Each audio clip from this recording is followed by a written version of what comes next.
Hey everybody, welcome back to another episode of Jersey First TV. So happy to have you guys here. We are bringing you another important topic because that's what we do at Jersey First. And I'm pleased, honored, and excited to have on the show tonight two really incredible women that you will agree with me by the end of this episode, believe me. They are impressive. Barbie Vartanian and Cindy Gelormini, welcome to Jersey First TV. Hello. Thank you. Glad to have you guys here. So everyone, April is Autism Awareness Month, as a lot of people do know that. Thankfully, it's getting more and more attention. One of the reasons we wanted to bring Barbie and Cindy on is they are both incredible advocates for this very frustrating spectrum disorder of autism that is now becoming, unfortunately, more and more common across America, really, and across the world. So we want to talk tonight about the reality of what it's like to live with that, to have a child who struggles with it, as a family, what that looks like, and talk about what these families need, especially in light of the pandemic. This has really put a highlight, a spotlight, if you will, on what we need to do as a community to help these children and these young adults who struggle with the autism spectrum disorder. So before we get into all of that, ladies, I want each of you to share with our audience what it is you guys do. Talk a little bit about your family. Barbie, let's start with you. Okay, well, thank you. And thank you for having me. So again, my name is Barbie Vartanian, and I am professionally, I'm the executive director of Project Accessible Oral Health, which is a global initiative to improve the oral health access to care for individuals with disabilities. So many people don't know that accessing oral health for this population is their number one unmet healthcare need. So we work at the state level, at the federal level, to try and improve reimbursement rates, to try and ensure providers in the dental profession knows how to treat this population. So, doing lots of great things in that space. I also work very closely with the universities in making sure that that next generation of provider, again, is proficient and knows how to care for this population. And then on the personal side, I have a 12-year-old son with autism. Probably you would qualify and quantify probably severely affected by autism. He's nonverbal.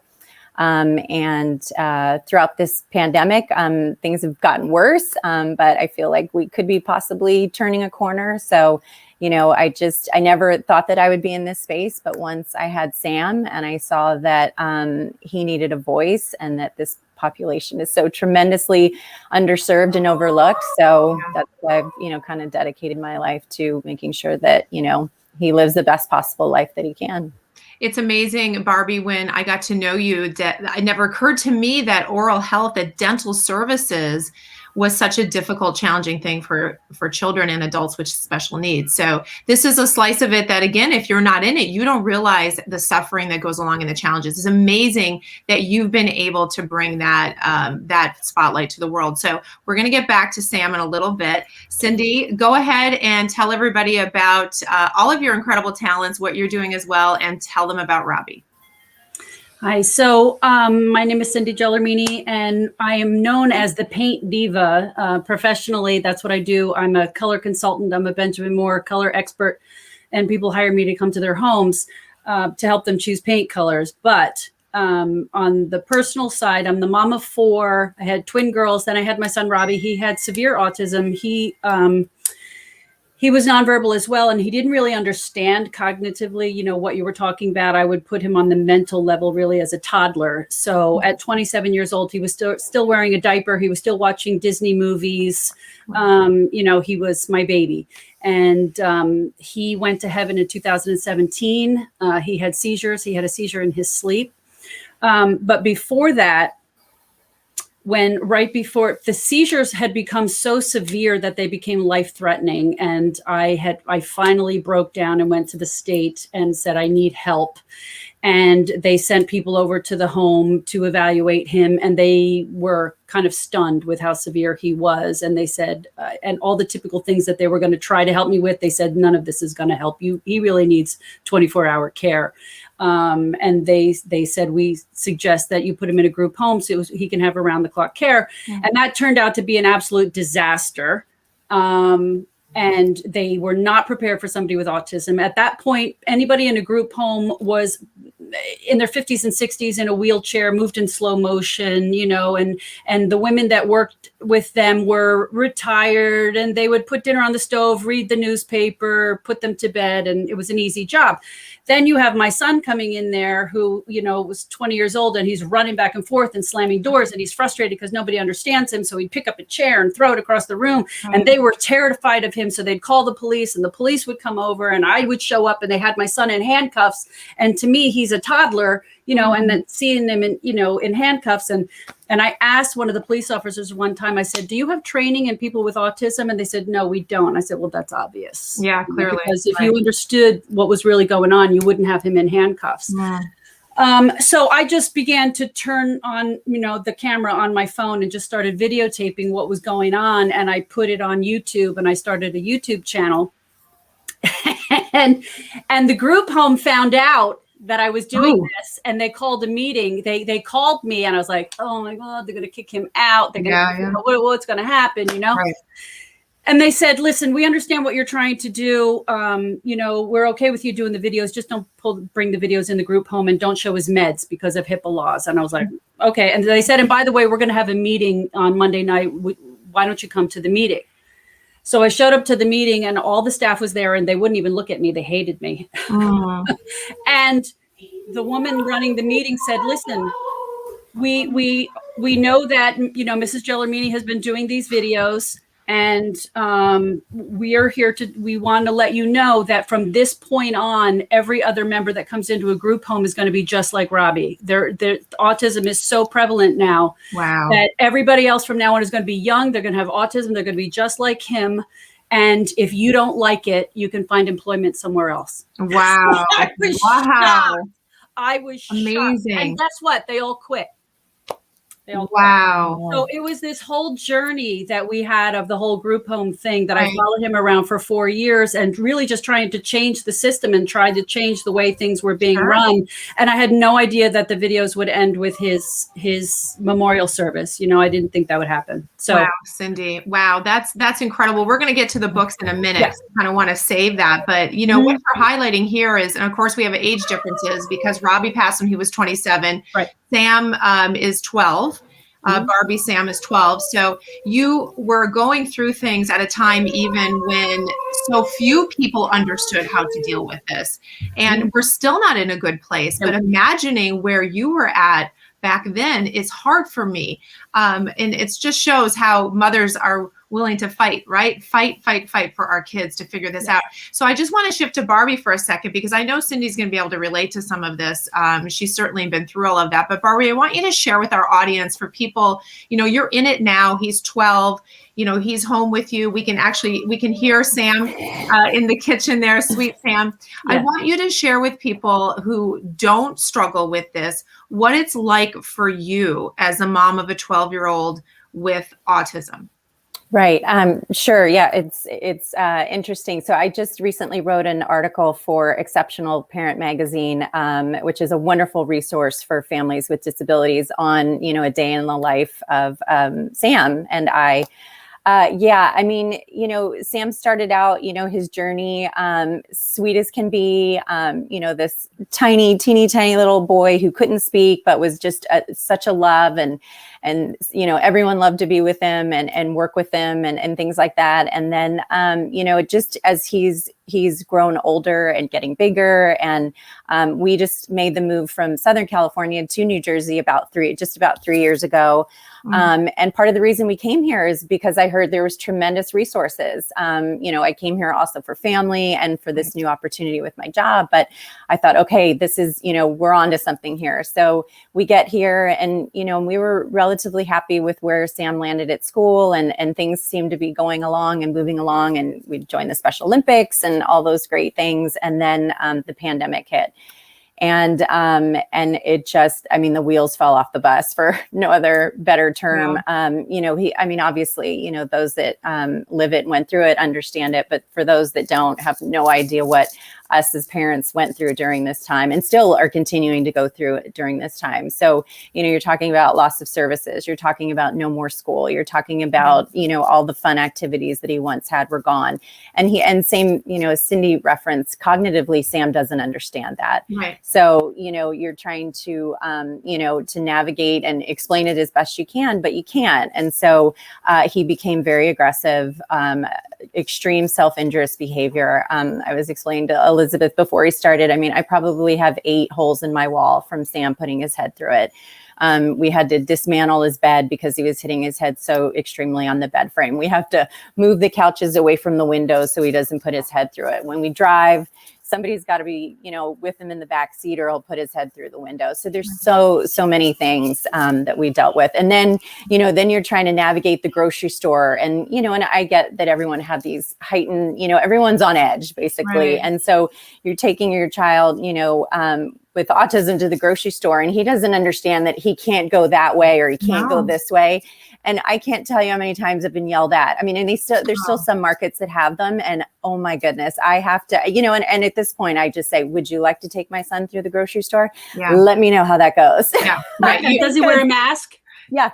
Well, he eats through it. So he, and even if it's a cloth one, he's managed, that's how he kind of gets through them. So I send him, now that he is back in school, I send him with a stack of masks, like, this big. Wow. So that, they have backup. But, it's just people don't understand. I think that for us as parents, and especially going through the pandemic, we are like, we're hanging on by a thread, basically. I wake up every day and I don't know, what the day is going to bring and things like that. So I think people really have to have empathy and they have to learn. There's so much awareness around our kiddos. And you'd think in New Jersey, with 1 in 32 kids having autism, it's the highest rate in the country, not necessarily because of something in the water, but because many of us come here for the resources. So we really just have to do better and to learn more. And, like Cindy and I are trying to do is advocate for our kiddos, Yeah, so that, absolutely. Yeah. Well, I want you, you mentioned sort of his reaction to the pandemic, but for people that don't understand the difference between the services you had pre-pandemic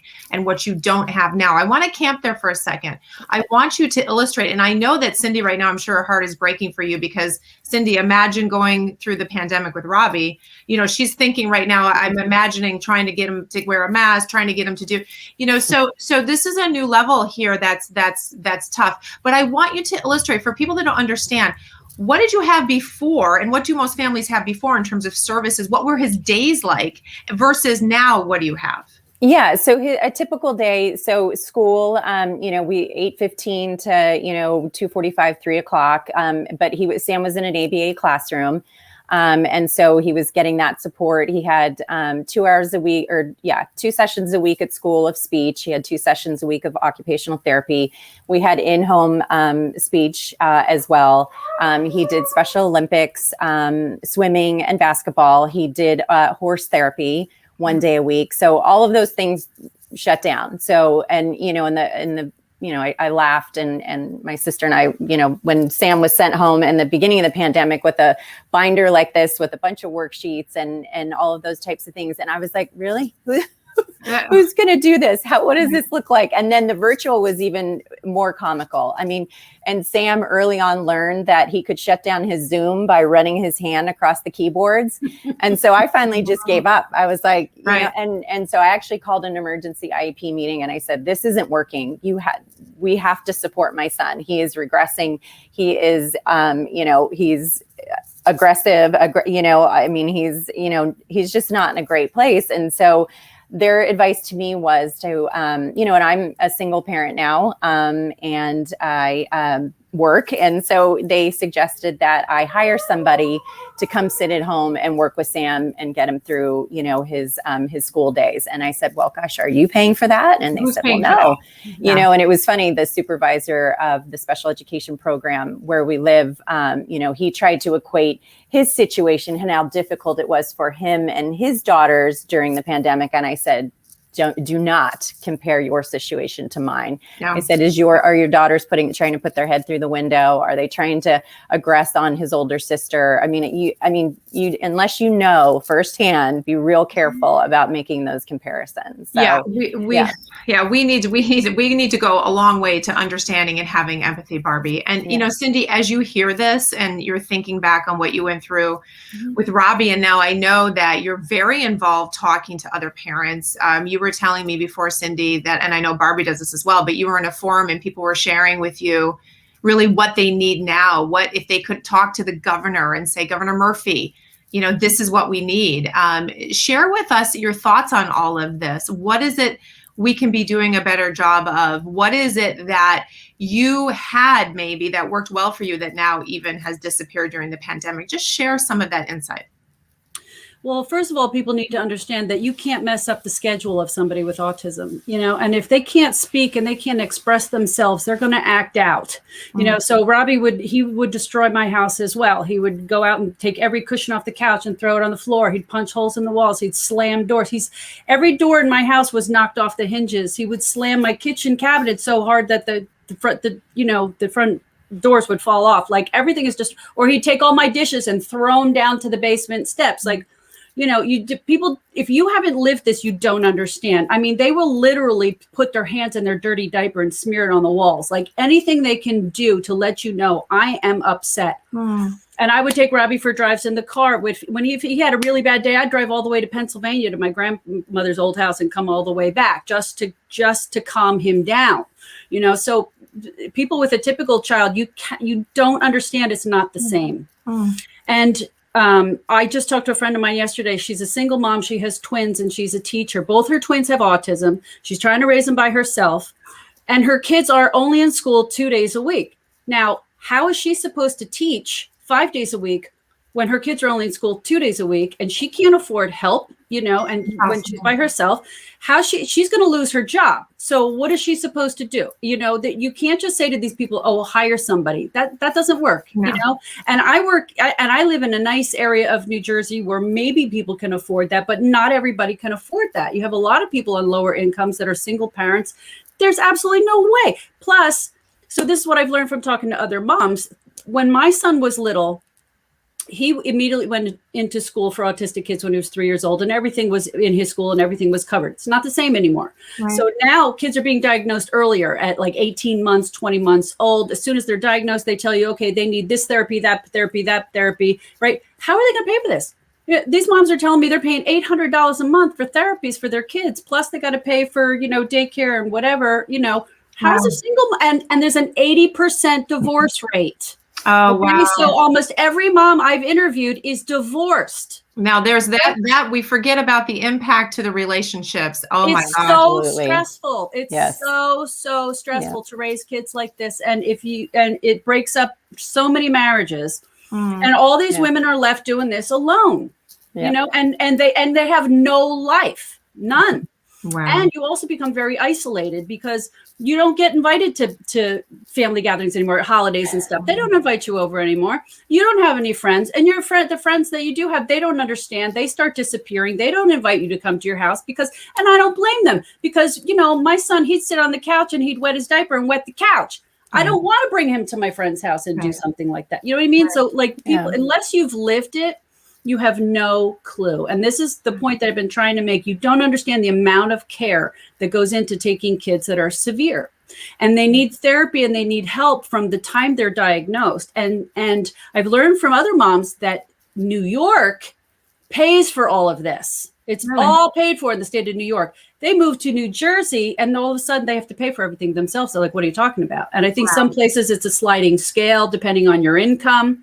And I found out that South Jersey doesn't have nearly the amount of resources that we do in Northern Jersey.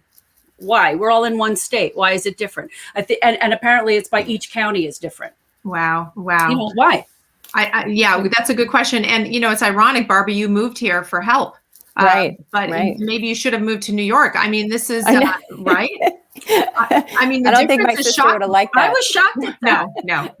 I was shocked because I kept Yeah. hearing, "Oh, New Jersey's so Right. great, and we have the Yep. highest instance of exactly what you said. Everybody comes to New Jersey because we have better resources." And now I'm finding out, no, that's not necessarily true. New York has got it together more than we do. And we didn't have it before the pandemic to the degree that we needed it, and we certainly don't have it now. Now, Barbie, is anything coming back? What's been happening recently? Yeah, so great question. So thankfully, Sam just started Special Olympics swimming opened back up last Sunday. And so, but again, talk about a list of rules and things that we had to try and adhere by. And I was really nervous that he wasn't even going to be able to do it because they weren't allowing parents in. So to send Sam in a door, I mean, he loves the water. He loves to swim. He's very proficient, but to send him off and pray that, because he's not in the best place, what was that going to look like? Was he going to, aggress on somebody while he was in there? But thankfully he did exceptionally well. He was so happy to be back in the water. So really thankful about that. Other than that, so, ABA services, and I was just going to touch on something that Cindy mentioned. So in the height of the pandemic, I reached out and tried to acquire emergency ABA services because I knew my daughter and I weren't going to survive unless we had help in the home during everything. And again, it's that fight with the insurance company. They kept trying to deny it. They kept saying that they weren't going to pay because of the group that I found that would come immediately. They were out of network, and they said, no, we don't pay out of network. And so again, it's just this constant fight. We're always fighting, and it should not be like that. I mean, it's just, and they know that we're very worn down as parents. And so we typically give up, we don't understand, not that we don't understand. It's just that I think, another example is I have the speech pathologist that came to the house. She was also out of network, but it was covered. It was supposed to be covered at 60%. So I literally filed all the claims, sent them all in, and they kicked them all back and said, nope, we're not covering it. So I have like a stack this big, and I don't have the time. I don't have the bandwidth. So guess what? I paid for it out of pocket, and it is what it is. And it's just, they just makes everything so difficult for us and me as parents. And it has to stop. I mean, as though you don't already have it hard enough. Right. And so as Cindy, you're hearing that as well, right? From all these parents that they're having a problem with their insurance carriers. Is that one of the biggest issues you're seeing? I think so. Yeah. I didn't get into much to the insurance question, but not having it's an issue. Not having things covered, needing to find people in network, out of network. It seems like but in New York, it's all covered by the state. You don't go through insurance. Wow. And do we know in New York how long they take care of individuals struggling with this? Because now the other thing is we have to talk about, and Cindy certainly experienced this. And I know Robbie got to the point where you needed to put him in a group home, but now we've got kids aging out of what the state would provide in an educational environment, and the options at 21 or 20 or whatever that looks like, from what I understand, become very slim. Is that true, Cindy? Absolutely. And that was what I was talking about in my video blogs. After 21, everything drops off the face of the earth. So Robbie went to a state-of-the-art school. He had all the therapies, everything that he needed. And as soon as he turns 21, it's like you're on your own. See what you can find. And I took Robbie to look at some day programs, and they were horrendous. Like buildings falling apart, loud noises blowing through the air vents that, autistic kids are very oversensitive to those sounds, and overcrowded, and it's too hot and not understaffed. A friend of mine got there before I did, and he said that all the kids had their heads down and they were all sleeping. And then all of a sudden, and before I showed up, they ran around and said, hurry up, wake everybody up and make them look good because the mother's on her way. Oh my gosh. So I put him in one place that was the best I could find. And he sat at a table sorting chips all day, every day. That's all he ever did. I said, but in school, they taught him how to do all kinds of things. They went out swimming. They went out to the community. They went shopping. They did all these things. And now he's sitting sorting chips all day. And he had 2 seizures within 24 hours. They said, we don't know what's wrong. I said, I'll tell you what's wrong. He wants to get out of here. He's miserable. He needs to get out. Yeah. So I finally found a day program that was started by 6 moms in Basking Ridge. They created their own foundation, the Hope Autism Foundation, because their kids were in public school, and the public school, the principal or somebody came to the moms and said, your kids are 15, 16 years old. We're warning you now that when at 21, there's nothing out there. So you guys need to start doing something now. And these moms got together. They started their own foundation, had a fundraiser. They raised $150,000. They found an organization to run a day program, and they did it themselves. And that's the only way it gets done. I was able to get my son into their program. That's right. Okay? That's right. And their program was great. But now with COVID, that program has been shut down the entire year. It's still not open. Oh my gosh. What are these kids all doing? I don't know, but I would like to point out there that mothers change the world. And that is absolutely the truth. Whatever that looks like, for whatever challenges we each have, mothers change the world. But you know what? It's time for some help. It's time for some help from the state. It's time for some compassion, some empathy, not just because of the pandemic, but just because we've never done this right. And it's an epidemic. Now, I do want to share with everybody that there is a bill, and I talked to each of you about it, and some great senators pushed that through the Senate. It is now in Assembly Committee. And what it does is requires a Board of Education to extend services 1 more year to a child with special needs who may be aging out. So this is a step in the right direction. I'm not sure why it hasn't been signed yet. I'm expecting, everyone has said it's probably going to pass and be signed. This is one tiny small step. Of course, it's an emergency situation, really. But we shouldn't just be looking to individuals to have to start homes and create solutions and come up with things because there's nothing. Because Barbie, now you're looking at Sam, who's 12, you're projecting out now 8, 10 years and thinking to yourself, what will I do, right? Where am I going to go? Yeah, no, absolutely. I mean, it's a huge concern. I mean, I think about it every night. I think all of us as parents of kids with disabilities, that's what keeps you up at night, is what's his life going to look like, especially after we're not here anymore. I mean, the mere thought of it, and we have, and Sam has a sibling, a sister, and Cindy, has her kids as well. And so that's a whole other dynamic, is what's that look like for the sibling? And can I tell you what, it's not easy. I mean, my daughter has had to adjust her life very significantly because of her brother. So, I always tell her, I said, you better take care of him after I'm gone or I will haunt you, and she's always like, oh, Mom, but, that's a huge burden, for what, will she have the capacity? Will Sam be too aggressive? Will he be not able to live, with her? So where is he going to go? What does the program look like? What's the, it's frightening. I mean, it keeps me up at night. It really scares me. I thank you for bringing up the siblings, because you both have multiple children, and 2 and 4. And, I mean, obviously, Barbie, your daughter has struggled with this. Cindy, you have twin girls and another boy, right? Yes. How did that mold and shape them growing up with Robbie? So my girls were 5 years older than Robbie, so they were very maternal, and they took care of him, and he was their baby, and they babysat them. And my one daughter ended up being a special ed teacher. She taught autistic kids. One of their other friends that was a babysitter, she became a special ed teacher as well. But with my son, who was 5 years younger, completely different dynamic. Sure. And he was a little bit afraid of Robbie. And when he was in kindergarten, he brought friends over to play, and Robbie was in the other room making noises that I recognized,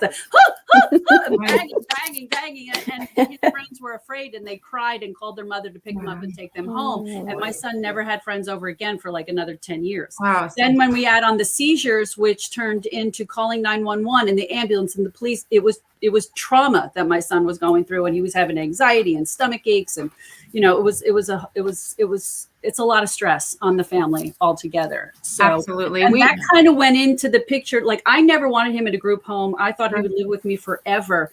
Sure. And it wasn't until his 3rd trip to the hospital when I realized he's getting sick every time he's home with us for extended periods of time. He doesn't want to be with us anymore. He wants, if he could live at school with his peers, he'd be happy.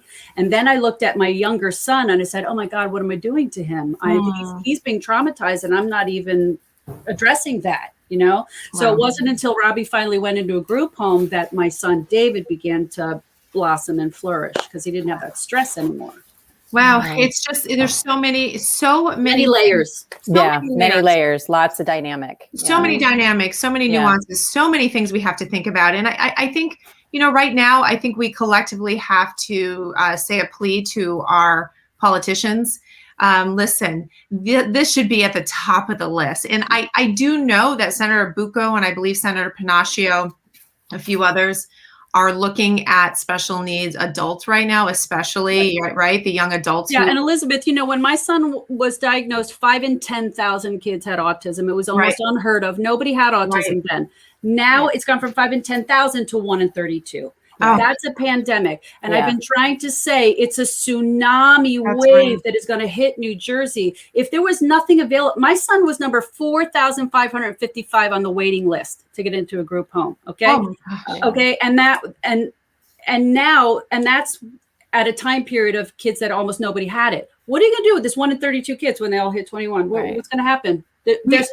We got to do something. Yeah. And Elizabeth, this is a social justice issue. I mean, we like to Amen. throw that word around a lot, but talk about a group of those other groups. This group is really, thank you, really overlooked and underserved. Thank you for saying that, Barb, because I believe that. I believe Yep. this is the true social justice issue, Yep. right? So we are calling on our assemblymen and women, our senators, our governor. Guys, come on. We've got to fix this. We've got to deal with the insurance regulations, whatever that is. We've got to make this easy for parents. We need services for the whole family. And Cindy, you're right. This is a tsunami that is going to absolutely wipe out a generation if we're not careful. What are we going to do as a society with all these non-functioning children who haven't even had the services they've needed, much less have anything as adults? So it's time to take action. It's overdue. Honestly, it's overdue. And I just, on behalf of the audience, because I know I'm seeing a lot of comments here of just people's hearts are with you, but our hearts don't just need to be with you. We need action. Right. We need we need people in power to take action and to do something. Each of you are doing that. You've always done it. And, I want to end with your book, Cindy, because I know that Barbie took a look at them and I'm sure that they will absolutely move her, but it's really such a beautiful story. And I want to end with that because even though Robbie is gone, his spirit lives on and your fight lives on. And at some point you saw the opportunity to write these books and to bring all of your talents to bear as a designer, an artist, songwriter. You ended up writing these children's books that just came out. They're tremendous. Tell us a little bit about them. Okay, well, they're called Robbie's World and His Spectrum of Adventures. There's 12 stories. I divided it up into 3 books. There's 4 chapters in each book. And the first chapter just starts with Robbie the penguin, who is in preschool, and the preschool teacher notices that Robbie doesn't talk and he really likes to rock and he doesn't play with blocks. And instead of playing with trucks, he lines them all up in a line. And she was the first one to notice, I think he might have autism. You better get him evaluated. And then he goes to the doctor and the doctor confirms, yes, he has autism. And that's just the first story. And then all the rest of the stories are funny stories. I look back now and they're funny. But like, for instance, when he was 3 years old, we went to the fireworks, and just as it was getting dark, he ran away and we couldn't find him. And I had to call the police department, the fire department, the rescue squad, everybody out looking for him. And we found him, on the 50-yard line of the football field, but and it's all cute little funny stories like that, that you laugh at. But at the end of each chapter, let me flip open here. At the end of each chapter it's a mom's minute where I show actual pictures and tell the story of what really happened. And I'm teaching the parents, this is what really happened. So I teach them what stimming is, eloping, digestive issues, not sleeping well, oversensitivity, all that kind of thing. So kids will be learning about autism in a cute, funny way, but parents and adults will learn also. So what I would love to see is teachers reading these stories, because kids are not really kept in autistic schools anymore like my son was. Now they're in inclusion and they're in public schools. So I'd love to see teachers read it to their class, because if there's another student in school that's stimming and rocking, the kids won't look at them and say, oh, he's weird, and make fun of him. Right. When they fall in love with Robbie the penguin and they see the kid doing this, they'll say, oh, I get it. He's just like Robbie the penguin. He must have autism. And then they'll engage with him and love them and understand them. And then also parents that have kids that are newly diagnosed, I notice on these autism forums, they all ask the same questions every day. Hey, my kid's not eating. It's in the book. Hey, my kid's not sleeping. It's in the book. You know, all of those things. And so if the parents just read this, it's an easy pill to swallow reading a children's book because it's cute and funny, has cute illustrations, and the parents will get it, but then they can share it with the siblings and say, here, this is about your brother. Right. Or they can share it with grandparents that don't really understand. They don't get it, you know. Cindy, that's amazing. I mean, it's 3 books. It's not just a great story and a sweet children's story, which it is, but it's educational, it's supportive, it's informative. And you know what I love most about these books is that you end in the story part of it saying, I love you just the way you are. Yes. And I know you tell that story of it. You came to a point of its acceptance, accepting your son just the way he was. And I'm sure, Barbie, you can relate to that. And really, as a society, we need to embrace that, but we need to lean into these issues. All of us do. I want everyone to remember that we have the ability to put the pressure on our governor, on our senators, our assembly people to make a difference for these families. And it's time to do that. All of us have been touched by this. I don't think anyone can say that they don't either deal with this issue or have someone close to them that does. So it's hitting all of us. You guys are not alone. We want you to feel supported. Jersey First is here to fight for families. That's what we're about. And that's why we wanted you guys on tonight. So Barbie, where can people find out more about what you do with the dental work and all of that for the special needs community? Yeah, so our website, and it's actually under construction, but it's paoh.org. And then later this month, I'm actually doing a lecture at NYU Dental School with Delta Dental and Colgate. We're launching a national awareness campaign around the need for the improvement of access to oral health care. And I just want to say one last thing that, you know, this before Cindy talks is that, you know, this community needs a voice. I'm super thankful that, so my sister, I'm just going to do a quick plug. She started Jersey First. Right. She's been a tremendous advocate for my son, Sam. He adores his Auntie Rosie. And I'm so thankful that she's taken this on and she's made this a huge part of what she wants to fight for. And she truly cares so much about our kiddos. So I just had to say that. Well, I'm glad you said that because, you know, I think Sam is her inspiration to do that. And that's important. And there's a reason for that. And you can tell it in her passion, her love for him, her love for you. And Jersey First is that advocate and one of many things that we'll be fighting for. So thank you for mentioning Rosemary because she's the inspiration behind all of this. And Cindy, where can people, obviously Amazon, they can get your books, but tell us what else, book signings, website? Oh yeah, I have, I live in New Providence. So this weekend on Saturday, I have 2 book signing events coming up in town. And Sunday, I'm going to be at Imagine That in Florham Park. And then next weekend, I'm going to be at Tons of Toys in Madison on Saturday. And then on Sunday, the Westfield Police Department is doing an Autism Awareness Day. So it's all on my brand new website. It's called robbiesworldbook.com. And so it's got the locations and everywhere if they want to come and get a signed copy. And I have this adorable mascot penguin that that'll be there. And I have a Facebook page too that's called Robbie's World. And my YouTube channel is Robbie and Me Autism Reality. So the Facebook page is Robbie's World, Robbie and Me Autism Reality. It's kind of long, but it's, you know, hopefully you guys keep Googling Robbie's World. It's all evolving. It's all evolving. Who knows where this is all going to take both of you. And thank you so much for being so brave, for trying to change things for people and taking your pain and your experiences and turning it into purpose. That's what life is all about, really. And you two are amazing examples of that. And one more website for everybody, jerseyfirst.org. You can see it down below. It's the #1 first.org. Listen, there's a Jersey First pledge there. This is the kind of stuff we fight for. You go there, sign that pledge. All it says is, I will take action to advocate for economic and social policies like these in the best interest of New Jersey families and businesses. Guys, it's time. It's time for us to do that. We need to change everything. Change it in your town, change it with your neighbors, with your family, advocate, fight, and demand that those in power do the same. So you know what? Sending lots of hugs and love to the two of you. I admire you greatly. Jersey First is really proud of what you're doing. And thank you for coming on. We'll stay in touch and we'll see where all of this takes both of you. Thank you guys so much. Thank you. Yeah. All right, guys. And to my audience, we will see you next week. Have a good night.